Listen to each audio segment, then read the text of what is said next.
Here we are in Marrakesh, Morocco, part 2 of our interview with, would you like to introduce yourself again? Romana Dada, and I am here to talk to you about my journey as an entrepreneur and my journey as an investor. So we already in part 1 talked a little bit about your background. Yes. We talked about what kind of funds you run and why you are very qualified to talk about extreme entrepreneurship. What are some of the lessons you've learned, including some of the mistakes that we just pre-gamed? Yes. The floor is yours. Absolutely. Look, I think as a person who is very macro strategy, I see things very clearly. I see trends. I'm also great at being able to identify opportunities. I always believe that you need to have a second person and co-founder. I was always the sole founder in my businesses, but now in everything that I do, I truly believe, and I always advise this to entrepreneurs, is find yourself a great co-founder, because there'll be a skill set that you're particularly good at, but there's a skill set that you need to complement that. For lots of reasons. So for me, I'm a macro strategy person. I need a great execution person with me, a CEO who's going to take care of my employees, make sure everything's executed to the level that one needs it to be executed at. Secondly, fundraising, right? Fundraising is tough, and it's not a journey for someone to build a business and fundraise at the same time. It's really hard, and each one takes away from the other. So if you have 2 founders, I think it's amazing, and even if you have 3, my saying is always just remember that it's always better to have a smaller piece of a bigger pie than to own the entire pie. And I highly encourage all entrepreneurs who come to me to go back and to find people that they know, that they love, that they trust, or that they feel are experts. And even if you don't know them, I think people are always too afraid to just go onto LinkedIn and look for people. And in your dream scenario, I think about someone who's a deep expert in that field. Maybe it's a professor like yourself, Adam, at a university at Babson, and you're too afraid to reach out to Adam because you think, oh, he's never going to talk to me. Reach out to him, message him, message people. People always said to me, oh, how did you get? I got Lindsay Lohan to attend our first major fashion event. Yeah, this is one of my things. If you Google me, you'll see Lindsay Lohan wears hijab. I am proudly the one who made her wear a hijab for the first time. Before her entry much more into Islam, of course, in the region, marrying an Iraqi. So that was back in, I believe it was 2009, 10, or maybe it was 2011 when she attended one of our events. And that was just me reaching out, me trying my hardest to find who her agent was, to connect with her. And what I did, of course, she happily obliged and said, I'd love to come to London Modest Fashion Week, which brings me to my company, Otelan, which I built into 2 platforms, Modlist and Otelan. I have some fantastic stories there as an extreme entrepreneur, a woman, and I was a young single mother at the time.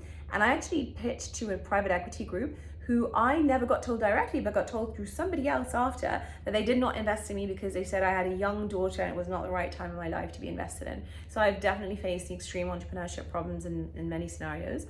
I built that platform, 3 rounds of funding, and then I exited it in 2018 to the Indonesian e-commerce platform Hijab and the Malaysian royal family ID Jumma Group. So that was a really exciting journey for me. Loved building that. Out of that, I built a co-working space in the early days, the London Modest Fashion Week, which was the largest fashion event actually that happened globally. We had over 6,000 women attend that event. So it was incredible, and lots of lessons learned. So there's so much there, and there was a good moderator that I'm going to try to replicate what he did during one of the panels. He tried to sum it up in his own words to see if he could summarize concisely. Yeah. You mentioned early in what you just said that you know your weaknesses. Yes. That you found out. Yes, I found out the hard way. That and when we pre-gamed this, you mentioned that you would get too close to an employee and you realize I need somebody else to do the HR. I need to keep more of a distance. Yes, I was saying that I only ever realized the importance of a HR person when I had my own business. I never really used to understand why do we need a HR person? I can do it all. But actually having someone between you and the employees to manage their day-to-day concerns, to manage their growth, to support them is really important, because when you become that person to them, it then becomes very difficult when you need things done in a tight timeline or instantly for you to pull and extract that from them. So that was really tough for me, and I definitely suffered with it. I've had, some of my friends would say you become too kind and too nice, and then people take full advantage of you, and that has happened to me on repeat. So I know that's not my skill set, and I now try to focus much more on the strategy, the growth, what I'm really good at, which is the network, connectivity, access to funding, macro strategy, identifying opportunities. Those are my strengths. So I think what's really important for extreme entrepreneurs especially is really hone in on your strengths and get other people to support you with the things that you really need support on, and that creates the best complementary group of people to build a really successful company. And there's something else that you mentioned that I want to highlight, because somebody said this to me, and I've never really fully explored this as much as you have. They said, look, you know, if you don't even need to be part of some kind of elite business school. If you're even in, I'm trying to think, like, how far can you take this lesson? Let's put it this way. The person said, if you're in certain communities in certain places in the world, chances are you're no more than 2 degrees of separation from somebody that has more capital than you need, yes, that has the connections to talent that you might need. And so especially if you are lucky enough and fortunate and privileged enough to be at an elite business school, but even if you're not, chances are if you leverage LinkedIn the way you have, yes, and find Lindsay Lohan's agent, yes, you might be closer than you realize. Yeah, and I think for entrepreneurs, you know, these accelerators and these programs are really helpful. So in the Middle East in particular, we have many of them. 500, you'll know Antler, which is a global one that's come to the Middle East. I really recommend that you find a great program, because what they do is they help to expose you to more people. Now that might be other entrepreneurs, but through the networking events, a lot of other people.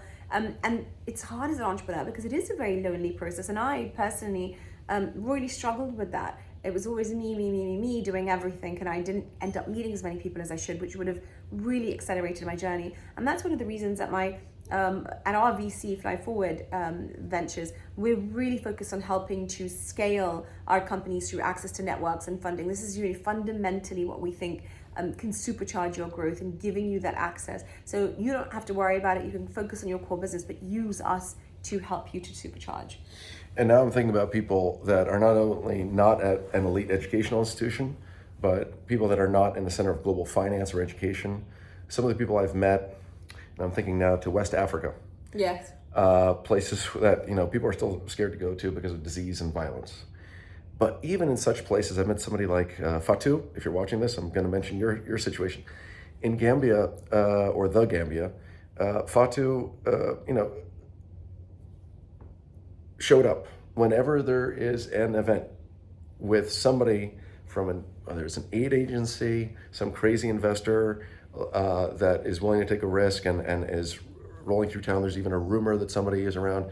She, I think she would agree that one of her big lessons is showing up. Yeah, showing up. And I told that to some of the students that showed up at my talk at GITEX. You know, congratulations, you're doing 90% of what a lot of people don't do, which is show up when there's an opportunity to meet people, put yourself out there, and I learned from somebody else. She had a few minutes with people, and she was very blunt about what she needed from them. Absolutely. And she said why it matters. So if you can explain what I need from you right now, yes, and why it's a good thing, what mission it's serving.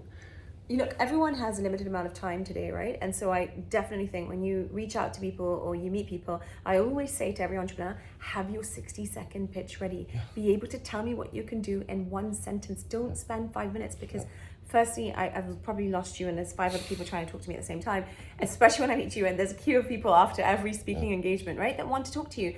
And so I say 60 seconds, one sentence.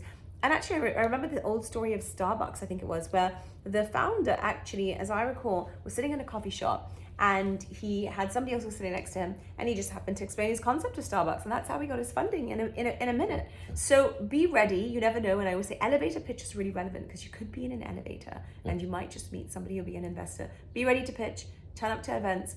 I know it's always really hard because as entrepreneurs, our time is so precious, but choose where you spend that time. So if that time is better spent on going to events, which I definitely think it is, because your return on that investment of time is much bigger. You can always finish the documents that you need to do at home with the customer reviews, or you can outsource your support, by the way. I definitely think entrepreneurs don't do that enough. We always look to solve everything ourselves or with full-time hires.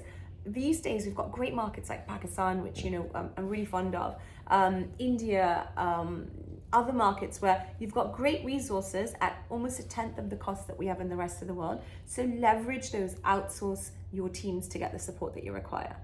I might be following up with you about help with my YouTube channel. I have an amazing team, and they're awesome. They do all my social media, my LinkedIn, everything. So then she's literally, I have a team that's managed by a person, and then there's another manager for her, because again, I don't want to manage people anymore. Well, goodbye do-it-yourself aesthetic.